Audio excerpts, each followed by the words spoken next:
Hi, I'm Mathilde from Matty Denmark, and I make crochet patterns. And I wanted to make this video to just talk about my patterns and my approach to pattern writing and crocheting. So most of my recent patterns, they follow measurements, and in the past I would be kind of traditional in the pattern writing in terms of using tension squares and, you know, writing make X amount of stitches, X amount of rows.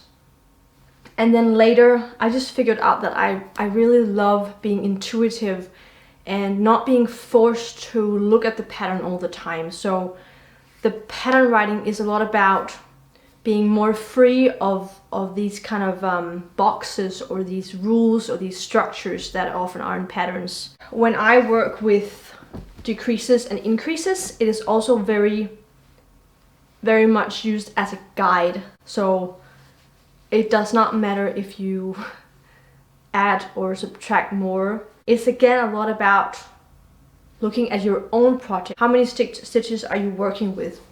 Are you able to decrease a lot more? Do you need to decrease a lot more? So in some of my patterns it will say increase X amount of stitches on every third row. And the reason it says that is so you don't have to continue to look into the pattern to see, you know, when is the next stitch you're gonna increase on, or that you're gonna have to count all the time while crocheting. So the only thing is to be able to notice, you know, where you added an extra stitch, or on what row you added an extra stitch, and then be able to count, you know, okay, now I have to increase on this row. And that way you are more able to just be in the process of crocheting and not be interrupted by the pattern all the time. And that is kind of my approach with it, because I myself like to just be in the process to crochet and to kind of just, you know, make stitch after stitch, row after row, and be in this flow and not be forced to look into the pattern all the time on every row. So that's why the pattern often will say something like, you know, repeat this until you have this measurement. And then I can just crochet back and forth and then have my measuring tape with me. And it just makes it a lot easier. Also, you go somewhere with your crochet, you just have to have your measuring tape with you, and maybe a few notes where it says what it has to measure. In my patterns I will say measure this and then subtract X amount of centimeters. And I do that because when you just crochet something from your measurements, it's gonna not fit that well. It's gonna be too loose often. And that's why you will see that I ask you to subtract something to be able to make a garment that is more fitted to the body. But this is also very flexible, because it's much better if you can, you know, put it against your body. You're not always able to do that. In some, like in this top, you start from the bottom, you start down here, so there's not much to measure from this little corner.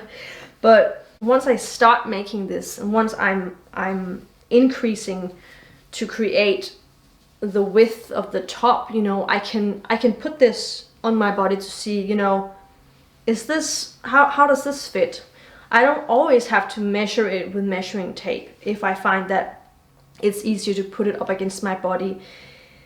And with let's say dresses or skirts where you are starting at the waist and you're increasing to create more width, it's always a good idea to try on the first round. Make sure you can get it past your hips or past your shoulders, so you can get it on your body.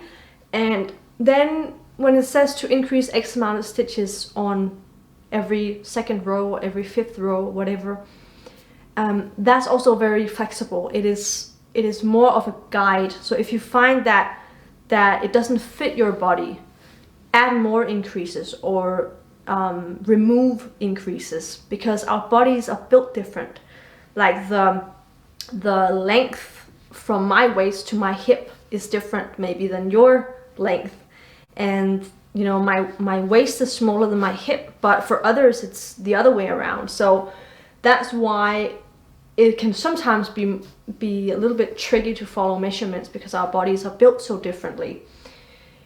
And that is why it's always good to, you know, try on the first round or the first row, even if it's just, you know, a row like that, you know, just putting it on your body to see how it fits.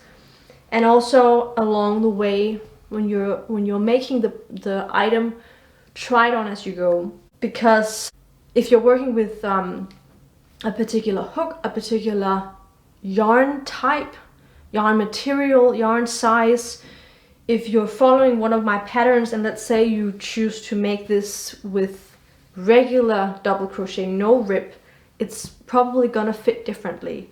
And that just means you have to pay more attention to how it comes out. It is very intuitive and very much about following your gut sense, and also to be less harsh on yourself and be less of a perfectionist. That's something that I really had to learn, that it's not gonna matter if, you know, one round over here has 2 more stitches than this one. Like it's not gonna be that important. It's still gonna look really good. I even have loose ends inside the sweater. I finished this last year, but I haven't even finished it. But like, so what? Like I like wearing it. It's really warm and cozy. So I think I've tried 2 times, 3 times maybe, that someone has said, I don't like your patterns because I think that there's too little structure. Some people really need to know like how many stitches to make, how many rows to make. When you see a photo of this, of course you think, you know, I want the same one. I want to make it exactly like this. But I'm challenging you to be more open with it and more see it as, you know, this is a design and it's gonna be unique because you made it. And that's the beauty of it. And we don't have to have identical clothes. And even just the colors you choose, the yarn you choose, and the energy and the time and the love that you put into it is so unique. So be more open in terms of how it's gonna work out. It's gonna be beautiful because you made it, even if it's imperfect. And the feedback I often get is that people actually like that it is very intuitive and is written with an approach to crocheting where you are able to just freestyle more and make it into your own, really make it your own. And the patterns are created so that the crocheter gets, you know, their own item, which is why it's so important to make sure that you try it on or put it up against your body to see how it fits, so that it's gonna fit you the best. If you're used to following a certain type of pattern, then my patterns might be confusing or just maybe difficult even to follow. But if you haven't tried my patterns and you're interested in trying one of my patterns, I would recommend you try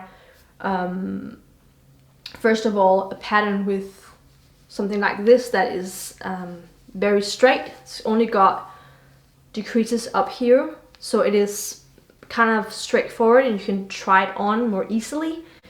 Or something like this that is also without decreases and increases, something that is more straightforward and with not a lot of measurements.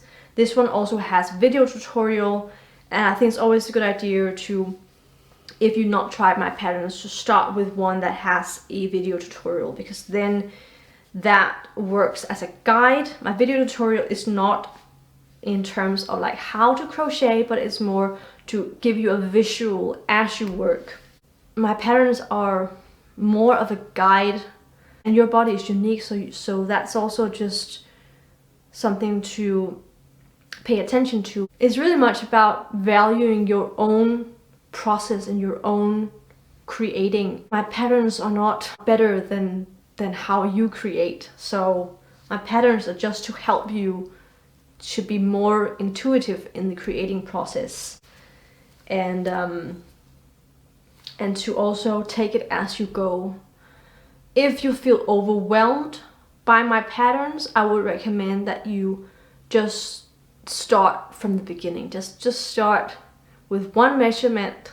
Just take the first measurement and just read the first row and start there. And sometimes it's overwhelming to try and understand the whole process. So just starting from the beginning, one step at a time, and just being in the process and trusting that it's gonna work out and it's gonna look good and it's gonna fit you. And if it doesn't, then that's okay too, and you can make adjustments. If you just make sure to try it on as you go, put it up against your body, just use your gut feeling, use your logic sense, and make adjustments if needed, then I'm sure it's gonna work out really well. I hope that you got some more information from this video, and if you have any questions or if you need any help with any of your patterns, you're always welcome to reach out to me. I'm always happy to help whenever I can. And I'm also realizing how good these colors look together. Like the yellow and the pink and the beige is like, how beautiful is that? It looks so good together.